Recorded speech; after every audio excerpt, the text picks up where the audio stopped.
Bonjour et bienvenue dans ce quatrième cours sur Python pour collège et lycée. Aujourd'hui, je vais vous parler de boucles, while et for. C'est un élément essentiel, important, très très important même, à utiliser dans nos programmes informatiques, que ce soit fait en langage Python ou en d'autres langages. While et for sont très utilisés et c'est très important de les comprendre et de les maîtriser.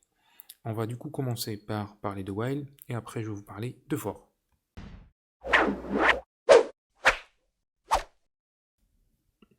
Donc là en fait je vais parler de while. Comme d'habitude, soit vous créez un nouveau projet, soit vous continuez d'utiliser le même projet. Le but c'est créer un fichier vierge, comme ça en fait vous mettez votre programme de while et for dans un seul fichier indépendant. Donc là je vais parler de while comme je viens de le dire, et je vais par exemple imaginer que quelqu'un me demande, moi programmeur, d'utiliser, de faire un logiciel qui prend un certain nombre de chiffres, ou de nombres, pardon, et puis il calcule le double. Donc là je vais prendre par exemple le nombre 1, qui va égal à 1. Nombre 2, 3, 4, 5, je vais me limiter à 5.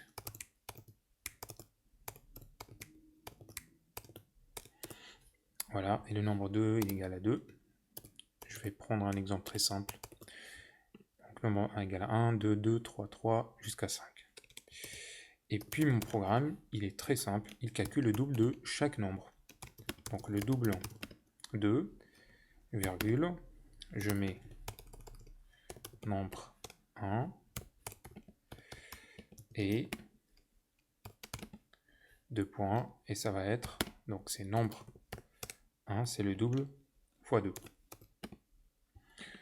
Donc en fait, mon programme doit calculer le double de chaque nombre et l'afficher sur l'écran de résultat. Donc là en fait, puisque je parle de 5 nombres, donc je vais utiliser l'instruction print 5 fois. Ça va être pour nombre 2, 3, 4 et le nombre 5. Voilà, mon programme il est là, et tout prêt, je n'ai qu'à l'exécuter pour voir qu'est-ce que ça donne. Donc voilà, donc le double de 1 c'est 2, le double de 2 c'est 4. Donc ici c'est une instruction qui affiche, et en même temps elle calcule le double de chaque nombre. Donc ça c'est le but en fait de mon programme. Je suis satisfait, je suis content, tout va bien, mon programme fonctionne. Maintenant imaginons que l'utilisateur final, il veut le double de 100 nombres. Et c'est des nombres qui sont différents. Donc là je dois créer 100 variables et 100 instructions de print. Vous imaginez que mon programme va devenir trop long. Et en termes d'efficacité, il n'est pas efficace du tout. Parce que c'est un long programme qui est tout bête, il exécute juste une impression d'une instruction, et puis c'est tout. C'est tout ce qu'il fait. Après, bien sûr, il fait le calcul, mais le programme, il n'est pas tout à fait comme ça qu'il faut programmer. Donc, heureusement qu'on a quelque chose qui va résoudre ça, qui s'appelle la loupe. La loupe, c'est quelque chose en fait qui se répète. C'est ce que je vais utiliser. Donc, au lieu d'avoir un programme comme ça, si j'utilise ma loupe, je vais utiliser ma loupe qui s'appelle while. While, c'est tout simplement tant que. Si vous avez fait l'algorithmique, ou bien vous avez déjà exécuté quelques programmes dans d'autres langages, ce while, c'est une boucle qui vérifie une certaine validité. Donc, qu'est-ce que, en fait, ici j'ai comme nombre? J'ai des nombres de 1 à 5. Donc là, en fait, je vais créer une variable qui s'appelle nombre égal à 1. Donc je vais commencer par 1, mais je ne vais pas la nommer nombre 1 ou 2, je vais juste simplement la nommer nombre 1 égale à 1. Et puis je vais dire tant que, donc ouais, c'est tant que mon nombre, il est inférieur ou égal à 5. Donc là, je vais de 1 à 5. Donc qu'est-ce qu'elle fait en fait cette instruction-là? Encore une fois, c'est une boucle, donc elle va boucler tant que le nombre, ce nombre-là, est inférieur ou égal à 5. Donc quand je commence tant que, while, j'entre avec une valeur qui est égale à 1, et puis je vérifie la validité. La validité, c'est que, est-ce que nombre est inférieur ou égal à 5? Oui. Et donc là, en fait, c'est une portée, c'est la portée, tout ce qui est indentation, vous vous rappelez, indentation, donc tout ce qui est sous ou qui vient après cette ligne-là, il est compté dans la boucle ou dans la portée de l'instruction précédente. Donc là, en fait, je vais faire print, je vais prendre la même chose, ça va être du coup print le double de nombre, donc là c'est nombre, et nombre fois 2. Donc c'est ça en fait mon programme. Tant que le nombre il est inférieur ou égal à 5, le double, 2, donc je prends la même variable nombre et nombre fois 2. Pour l'instant tout va bien. Par contre il y a quelque chose qui ne va pas du tout ici, c'est que mon nombre il est égal à 1 avant que j'entre dans la boucle. Il va être toujours égal à 1 si je ne change pas sa valeur. Mais mon nombre il doit être ce qu'on appelle incrémenté. Il doit être en fait incrémenté, donc sa valeur doit aller de 1 jusqu'à 5 par un step, un pas de 1. Donc qu'est-ce que je dois faire ici? Dans la même portée de while, je dois écrire nombre égale nombre plus 1. Ça veut dire quoi? Ça veut dire que j'incrémente la valeur de nombre par 1. Donc, si je récapitule, on va tout simplement oublier le programme précédent en le commentant, commande slash, d'accord? Donc nombre égale à 1. J'entre ici, là donc c'est une vérification. Est-ce que le nombre est inférieur ou égal à 5? Oui, donc je dis le nombre de 1 et 1 fois 2, donc c'est 2. Donc j'exécute un peu la même chose que j'ai eu tout à l'heure. Puis, ma variable nombre ne va plus être la même, parce que ma variable nombre doit passer à la valeur suivante qui est 2. Donc je dis nombre égale, donc la valeur actuelle c'est 1, 1 plus 1 égale à 2, et j'affecte cette 2-là à nombre. C'est ça s'appelle donc encore une fois l'incrémentation. Et puis quand j'arrive à cette étape-là, à cette ligne-là, il n'y a aucune construction qui existe dans la portée de l'instruction while. Donc qu'est-ce que je dois faire? Donc le programme, il recommence, donc tant que il recommence la boucle while, c'est pour ça qu'on l'appelle boucle, donc ça boucle, et il va vérifier est-ce que la valeur actuelle de nombre, qui est maintenant 2, est inférieure ou égale à 5. Oui, il va exécuter, donc il va dire le double de 2, c'est 2 fois 2, c'est 4, et puis la variable nombre va recevoir la valeur 2 plus 1, donc c'est 3. Et puis encore, c'est une autre boucle pour vérifier est-ce que 3 est inférieur ou égal à 5. La même chose, 3 plus 1 égale à 4. On l'affecte la valeur 4 à nombre. Est-ce que 4 est inférieur jusqu'à 5? Est-ce que 5 est inférieur ou égal à 5? Oui. Donc là, on va calculer le double de 5, ce qui va être le double, qui va être 5 fois 2, c'est 10. Et puis après, nombre va recevoir 5 plus 1. Et c'est là où c'est intéressant, parce que quand le nombre va devenir 5 plus 1, ça veut dire 6. Là, donc le programme va encore boucler, mais par contre, il va vérifier est-ce que la valeur actuelle qui est 6, est-ce qu'elle est inférieure ou égale à 5? Non, et du coup le programme va s'arrêter. Voilà, donc exécutons du coup ces 4 lignes de programme pour voir qu'est-ce que ça donne. Donc ça donne exactement le résultat que j'avais tout à l'heure. Sauf que au lieu d'écrire 8 lignes, donc là je ne vais pas compter bien sûr cette ligne blanche, là j'ai mis le programme en 4 lignes. Ça devient plus intéressant quand on a plus de nombres pour lesquels on doit calculer le double ou le au carré ou ce que vous voulez. Donc la boucle facilite beaucoup la programmation et la rend très concise et très claire. Du coup, si je dois par exemple ici calculer le double de nombres de 1 jusqu'à 100, c'est simple, je vais juste remplacer 5 par 100, j'exécute, et là, j'ai le double de 1 jusqu'à 100. Alors que si je voulais du coup utiliser la méthode précédente, qui était d'écrire ou d'affecter une valeur à une variable, donc chaque valeur a une variable de 1 à 100, vous vous rendez compte, là j'aurai 200 lignes. 200 lignes dans un programme, c'est vraiment pas lisible et pas une façon de qualité, une façon de programmer de qualité. Voilà en gros ce que en fait ça sert while. Maintenant on va parler du fait que while, donc là j'ai déjà en fait dit que while c'est une validation, donc ça valide une condition, la condition c'est que nombre est inférieur ou égal à 100, donc Donc là, je vais revenir juste sur l'exemple précédent pour rester un petit peu plus pratique. Donc while nombre est inférieur ou égal à 5, très bien.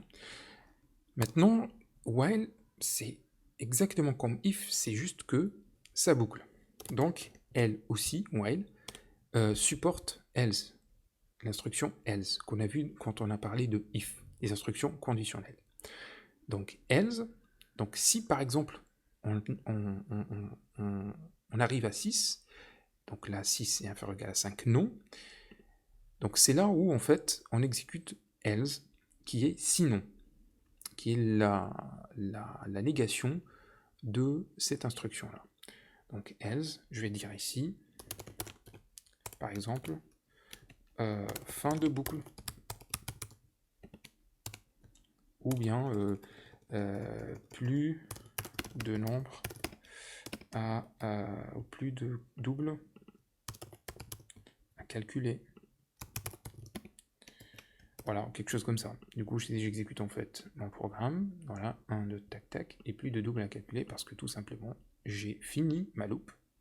Et quand j'ai fini ma loop, donc cette condition-là était plus valable, et puis j'ai exécuté le else. Juste une petite remarque ici, que en fait, généralement, on passe vite quand on parle de while, et on ne se rend pas compte que ici, en fait, encore une fois, on vérifie une validité. Donc, la validité, c'est une validité boolean. C'est boolean. Le nombre est inférieur ou égal à 5, c'est true, tant que le nombre effectivement est inférieur ou égal à 5. Mais une fois il est false, donc là quand on est arrivé à 6, le 6 n'est plus, ou n'est pas, pardon, inférieur ou égal à 5, du coup cette vérification ou cette condition, elle est false. Et quand elle est false, on exécute le else. Voilà pourquoi en fait on parle de validation de conditions quand on parle de boucle. Maintenant, on a parlé de else, on va parler maintenant d'une autre instruction qui s'appelle break. Alors break, c'est quoi? Imaginons que en fait, je veux exécuter le même programme. Donc là, je vais reprendre le même, je vais juste le mettre en commentaire. Et par exemple, ici, je vais enlever le else. Et je veux, par exemple, quand le nombre arrive à 4, mon nombre arrive à 4, le programme s'arrête. Donc if nombre égale 4, je vais faire break. J'exécute. Donc là, en fait, quand il est 1, c'est bon, 2, c'est bon, 3, bon. Donc quand nombre devient 4, mon programme s'arrête. Donc en fait, en gros, ici, je veux exécuter le double uniquement de 1 jusqu'à 3. Et je ne veux pas exécuter au-delà de 3. Et du coup, c'est pour ça que quand on met le mot-clé break, donc break, ça veut dire je casse la boucle et je sors. Ça y est, je fais plus rien. J'exécute plus rien. Donc break, c'est un élément aussi très important qu'on aura l'occasion en fait de voir, surtout dans quelques exercices en maths. Si on veut par exemple sauter un nombre, donc break elle ne permet pas de sauter un nombre, mais si on veut sauter par exemple le 4, si on veut sauter le 4, c'est un autre mot-clé qu'il faut utiliser, c'est ce qu'on appelle continue. Mais pour ça en fait, je vais réécrire le programme en démarrant par 0 plutôt que 1, et je vais dire while nombre est inférieur à 5, donc soit je démarre de 1 et je m'arrête à 5, soit je démarre de 0 et je m'arrête à 4. C'est un peu la même chose. Je vais incrémenter en fait mon nombre. Donc là, comme ça en fait, je commence par 1. Voilà, donc 0. Est-ce que 0 est inférieur à 5? Oui. Donc j'entre dans la boucle. Est-ce que nombre du coup, la variable nombre reçoit 0 plus 1. Donc là, le nombre égale à 1. Et je fais donc du coup une condition pour vérifier est-ce que nombre égale à 4. Si nombre égale à 4, je dis continue. Et puis, continue, ça veut dire j'exécute pas. J'exécute rien. Je saute le 4. Vous allez voir qu'est-ce que ça donne dans le résultat dans 2 secondes. Et là, je reprends un peu la même instruction de print que j'avais tout à l'heure. Donc, je fais mon calcul de double. Allez, j'exécute. Donc 1, 2, 3, et là j'ai sauté le 4. Donc le programme, l'exécuteur de Python, il vérifie à chaque fois si le nombre est égal à 4. Donc quand il était à 1, il a vérifié ce qu'il est égal à 4, non. Donc quand il n'est pas égal à 4, il continue le programme. Je peux continuer aussi d'autres instructions, comme je veux, je peux écrire ce que je veux, et le programme va l'exécuter, vous voyez ici. Donc là, il exécute quand le nombre est égal à 1, quand il est égal à 2, quand il est égal à 3, mais quand il est égal à 4, il n'exécute pas les deux lignes là, parce que tout simplement, j'ai dit à l'exécuteur que quand le nombre est égal à 4, tu sautes, tu continues ton chemin, tu n'exécutes pas ce qui va suivre. Donc ce qui va suivre, c'est les deux instructions qui sont là. Le double de 4, il n'est pas calculé parce que tout simplement, on l'a sauté. Voilà tout ce qu'il faut savoir sur la boucle while pour l'instant. Maintenant, je vais vous parler de la boucle for. For et while, c'est pas vraiment la même chose. Parce que tout le monde dit oui, c'est une boucle, donc while c'est for. Enfin, tout le monde, la plupart des gens, quand on commence en fait à programmer, on a l'impression de considérer for et while la même chose. Je vais vous dire pourquoi c'est pas la même chose et dans quel cas on utilise for et dans quel cas on utilise while. Les deux, ils sont des boucles, ça on est d'accord, mais par contre, l'utilisation des deux, elle est différente. Si je reprends l'exemple de tout à l'heure maintenant, qui était... c'était celui-là... Non, le plus simple, c'était celui-là. Donc, vous vous rappelez, ce programme-là, nombre égal à 1, tant que nombre est inférieur ou égal à 5, on fait donc exécuter cette ligne de commande, et puis on incrémente le nombre jusqu'à 5. Donc si je exécute, ça donne 1, 2, 3, 4, 5, voilà, tout va bien. Si je dois réécrire mon programme en for, donc c'est une boucle, for c'est pour, c'est une boucle, je dois faire donc nombre in, et là je vais vous introduire une fonction qui s'appelle range. Donc range c'est une fonction en fait qui est dans Python. Je lui donne deux paramètres, donc ça s'appelle des paramètres, 0, 6. Donc ce qu'elle va faire, ou 1, 6. Donc ce qu'elle va faire en fait, elle va prendre chaque valeur ici, de 1 à 6, donc 1, 2, 3, 4, 5, 6 exclus, et puis il va l'affecter à nombre. Donc quand elle va commencer la première itération, ça va être nombre égal à 1. Ça c'est la première itération. Donc je vais exécuter mon print. Je vais juste commenter le premier exemple et voir qu'est-ce que ça donne. Donc là c'est exactement le résultat. Si je décommente le premier programme avec while, voilà, c'est la même chose. C'est le même résultat. Donc en 2 lignes de code, j'ai pu résumer ce que j'ai fait avec while en 4 lignes de code. Et while, c'était encore mieux que les 8 lignes de code dont je vous ai parlé au début. Jusqu'à présent, on est bon. Par contre, ici, la différence entre while et nombre, et for, pardon, donc for, en fait, on utilise for quand on sait combien on va faire d'itérations. Là, on sait très bien en fait que nombre doit prendre une valeur de 1 à 5. Là aussi, on le savait.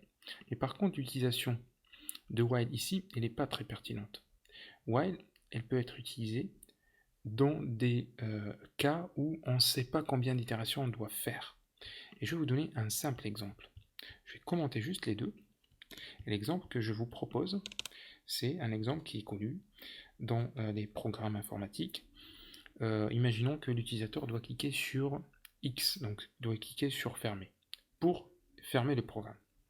Donc le code, on va imaginer que la valeur qui doit recevoir ce code, cette valeur X, ce clic X, donc là on ne va pas parler de UI, de user interface, d'interface utilisateur, on reste toujours dans la ligne de commande, on va juste imaginer que en fait, si l'utilisateur tape X, c'est comme s'il cliquait sur X, d'accord, le programme doit s'arrêter.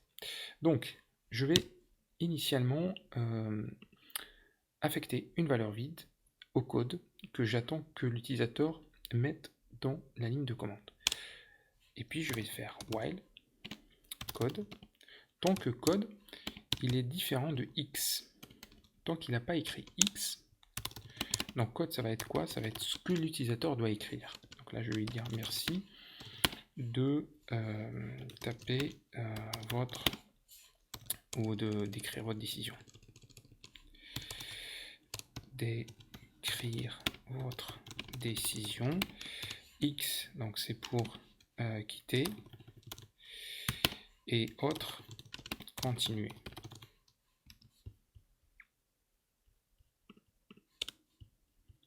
Voilà, donc ça c'est mon code. Alors, tant qu'il n'a pas tapé X, je vais toujours lui demander en fait d'écrire quelque chose. C'est ce que vous allez voir tout de suite. Donc j'exécute mon programme. Donc là en fait, merci d'écrire vos décisions. X pour quitter, autre pour continuer. Donc là je vais mettre n'importe quoi. Voilà, le programme continue de s'exécuter. Mais à partir du moment où j'écris X, là, le programme a fini. Donc le programme a quitté. C'est comme si j'ai cliqué sur X ici. Donc le programme, il a fini d'être exécuté. Donc ça veut dire quoi concrètement pour while et pour la définition que je veux vous donner? While, on l'utilise uniquement quand on ne sait pas combien d'itérations. Là, on ne savait pas. L'utilisateur, on ne peut pas savoir combien il va. Là, en fait, par exemple, là, j'ai mis 5 fois des valeurs avant de taper X. Dans d'autres programmes, on ne sait pas, en fait. On ne peut pas le savoir. Du coup, quand on ne sait pas, eh ben, la boucle while, elle est pertinente. Son utilisation, elle est pertinente. Par contre, quand on sait, donc là, on savait qu'il fallait compter de 1 jusqu'à 5 pour le double d'un nombre. C'est pour ça qu'on utilise la boucle for. Voilà une astuce en fait qu'il faut retenir quand vous allez en fait avoir besoin, vous avez le choix entre while et for. Il faut juste savoir est-ce que ce que vous voulez exécuter, vous savez qu'il faut l'exécuter n fois, vous savez ce n, ou bien vous ne le savez pas. Et quand vous ne le savez pas, bah c'est while. Quand vous savez combien de fois il faut itérer, là on utilise for. D'accord, donc ça c'est bien.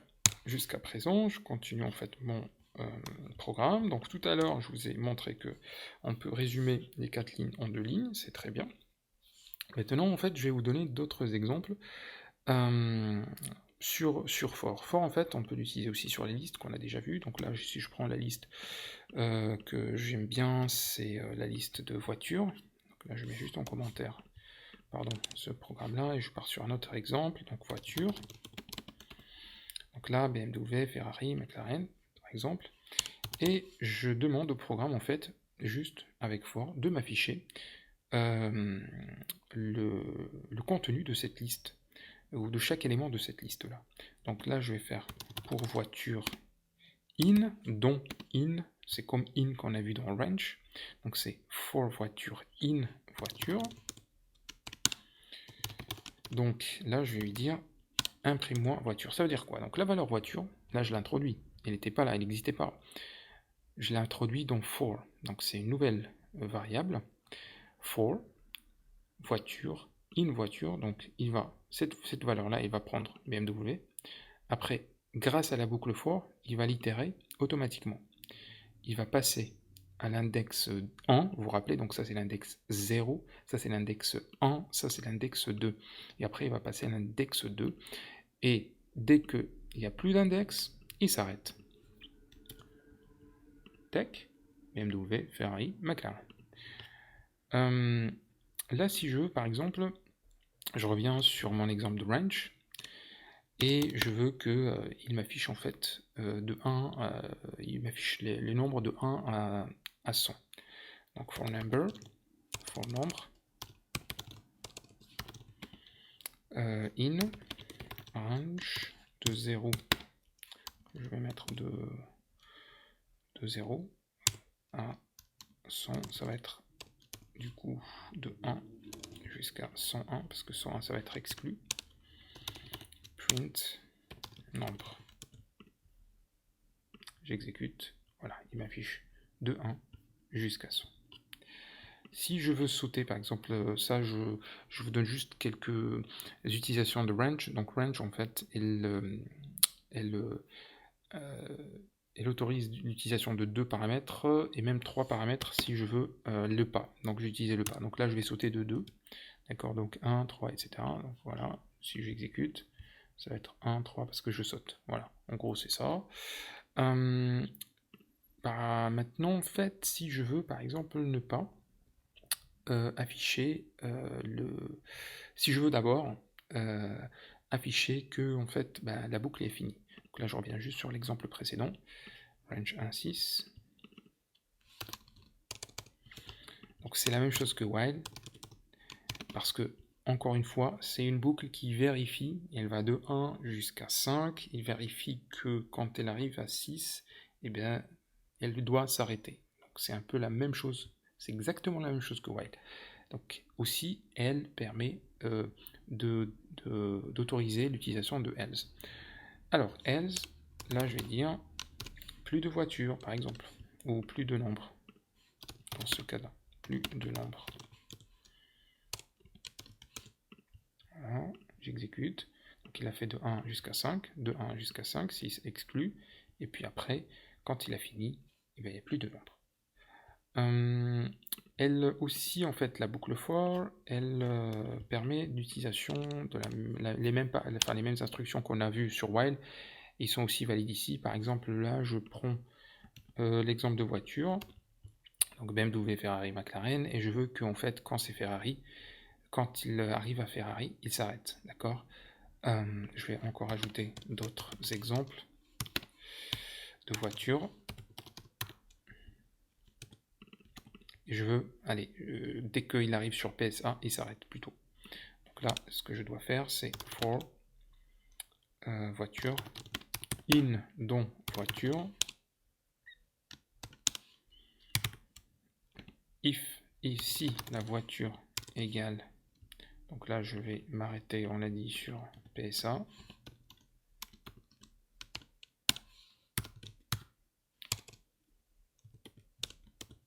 Je m'arrête dès que en fait voiture arrive à PSA, je m'arrête. Qu'est-ce que ça donne en termes de programme? Pardon, il faut juste que je affiche la valeur, c'est ce que j'ai pas fait. Voilà, donc BMW, Ferrari, McLaren, PSA. Donc là, il est arrivé à PSA, il a fait break. Mais par contre, si je veux pas afficher PSA, le print, je le mets juste ici. Donc après, ça veut dire que d'abord, je vérifie si la valeur est PSA. Si c'est la valeur, c'est bien PSA. Donc là, je sors de la boucle for. Voilà, BMW, Ferrari, McLaren. Très bien. Là, en fait, je vais vous parler de for aussi quand je veux continuer. Donc c'est la même chose qu'on a vu aussi dans while. Donc je reprends un peu le même exemple.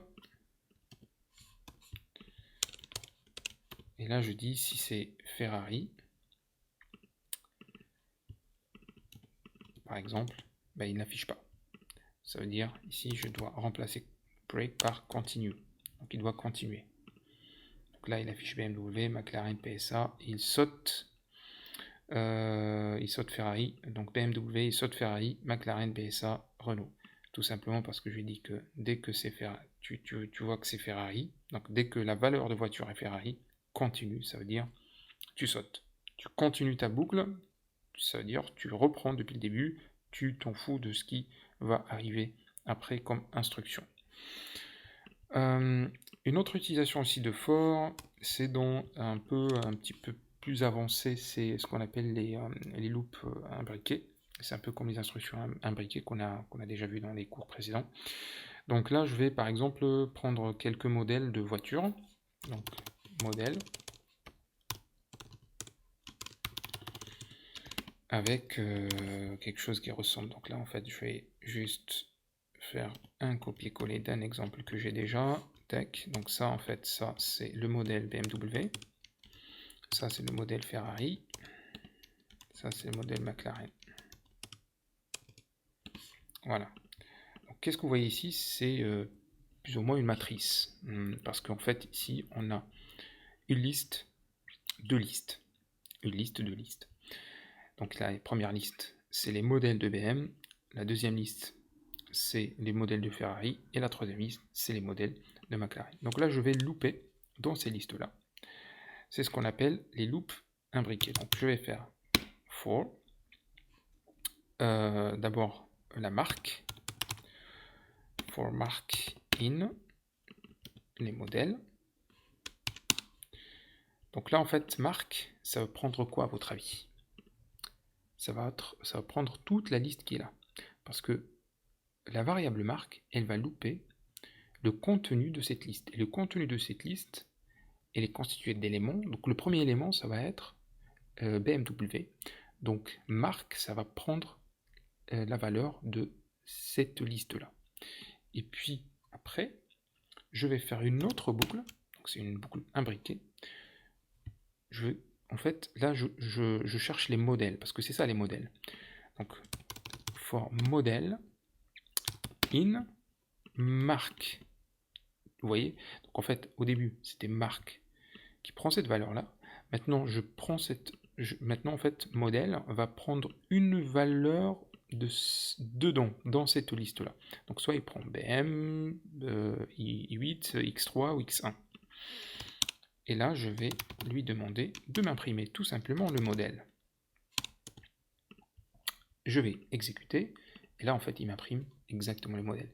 Si je lui ai demandé, en fait, de m'imprimer juste la marque, donc ça va être des listes, tout simplement. Voilà, donc c'est ce qu'on appelle en fait les for imbriqués. Donc c'est quelque chose qu'on exécute ou qu'on utilise pardon quand on parle de matrice, quand on parle de liste, quand on parle d'objet. On aura forcément l'occasion en fait d'en parler plus tard. For aussi on l'exécute sur les types qu'on a vus dernièrement, c'est-à-dire on a vu les tuples, si vous vous rappelez. On peut louper donc un tuple, par exemple, je vais prendre un tuple qui est comme ça, Jean, Karim, Nathalie, et là je fais for, et je dis par exemple non, ou personne, people, je vais appeler ça personne avec S, for person in, c'est toujours in, personne, c'est ça en fait l'avantage ou la force de Python, c'est que c'est vraiment très facile à coder avec, c'est comme si on est en train juste de parler entre nous, donc for person, in person, et là, je vais juste imprimer personne. Voilà, donc là, je loupe les valeurs d'un tuple. Donc ça, c'était un tuple. Après, en fait, on peut aussi vous rappeler des sets, les ensembles. Donc là, je prends le même exemple, mais c'est un ensemble. Même chose, même syntaxe. Donc for person, je vais juste reprendre ça, copier-coller pour vous montrer que ça fonctionne comme il faut. Donc la même chose en fait, ensemble, c'est le même résultat qu'on aura. Après, on a parlé aussi de dictionnaire. Voilà, on a parlé de dictionnaire, et ce qu'on avait dit, c'est que dictionnaire, c'est un objet un petit peu plus évolué. C'est là où on peut mettre les attributs comme on veut. Donc là, on va parler par exemple d'un étudiant. Donc un étudiant qui a un nom,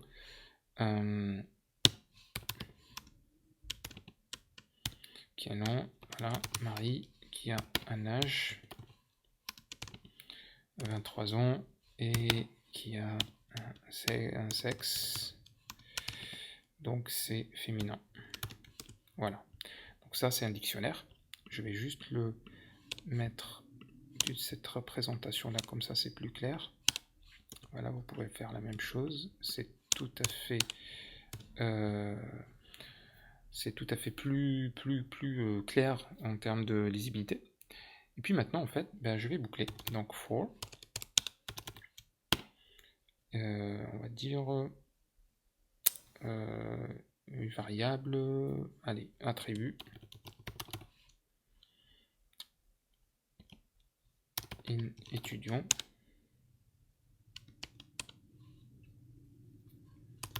print, et j'exécute, donc nom, âge, sexe. Ça me donne effectivement du coup en fait le nom des labels. Donc je vais juste mettre ici S minuscule. Et là, je vais du coup faire étudiant de attribut. Vous vous rappelez, là ça va me donner les valeurs. Donc, Marie, 23. Je peux aussi faire quelque chose comme ça. La valeur 2. Et là je mets attribut. Et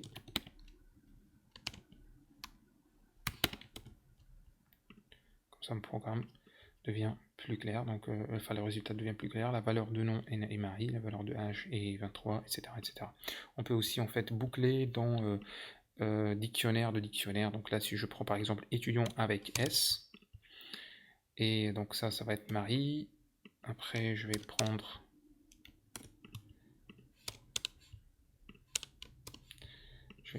encore une autre personne,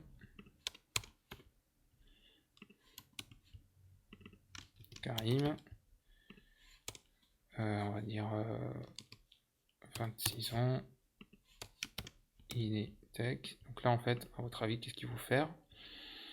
Il faut tout simplement faire une boucle, deux boucles, donc c'est une boucle imbriquée. Donc for attribut in étudiant, là je vais faire for étudiant sans S, donc étudiant ça va être celui-là et celui-là, d'accord. Print, par exemple là je vais du coup afficher que les noms, je veux afficher que les noms des étudiants, donc là c'est une autre boucle, donc étudiant ça va être cet objet là, ce dictionnaire, et après ça va être ce dictionnaire, c'est une boucle. Donc for étudiant in étudiant, et là je prends étudiant, donc c'est for attribut in étudiant, et là j'affiche juste du coup je peux aussi faire quelque chose comme ça, pardon, print étudiant de nom par exemple. Là, si j'exécute mon programme, alors donc là Enchable Dicts Morrison Schools 101. Pourquoi il ne l'accepte pas?